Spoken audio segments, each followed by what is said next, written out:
Hello mga sis! For today's ganap nga, isamahan niyo naman akong gawing aesthetic itong aming hagdan. Medyo naboboard nga ako dito sa hagdan namin dati at maraming ang patak-patak ng pintura. Matagal ko na nga ang plano na pinturahan nga itong hagdan namin, kaso nga lang medyo busy at wala nga budget. At yan nagkaroon ng konting budget, plano ko na kagad na magpintura ng hagdan. Ako na nga lang pala nagpintura, si Adrian nga. At kung magpapintura pa nga ako sa iba, dagdagastusin pa. Yakang-yaka naman namin magpintura at itong buong bahay nga namin, kami-kami lang din naman nagpintura. Ang ginamit ko nga pala dito ay pang bakal, since bakal nga itong aming hagdan. Gusto ko kasi talaga ma-achieve yung team puti at team kahoy na bahay. Kaso nga lang yung mga abubot nga namin ay rainbow color na. Hindi bali paunti-unti mapapasaan nga at magiging aesthetic nga itong aming bahay. Hindi naman nagmamadali ang mga first son. Tignan nyo naman at first coat pa nga lang, in love na nga ang first son. Skazay, kinikilig talaga ako. Pagpasensya nyo na nga lang din yung mga kalat namin. Napapaisip na nga ako na pinturahan nga buong bahay namin ng puti.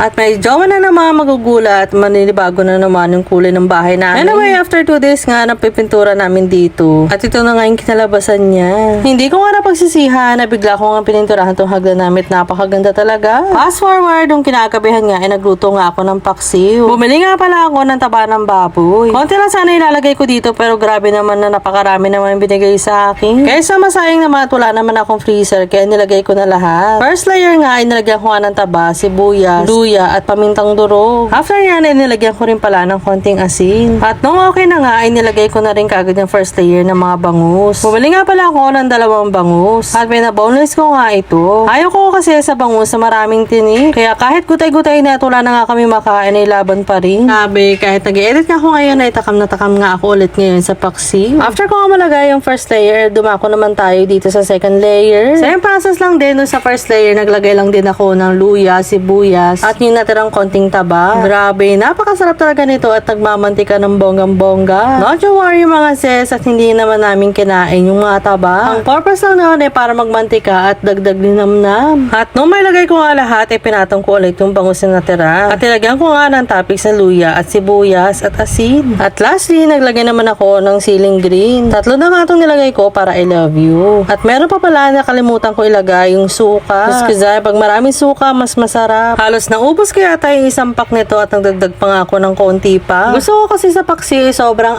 asim at malapot at nagmamantika. Ay, Diyos ko,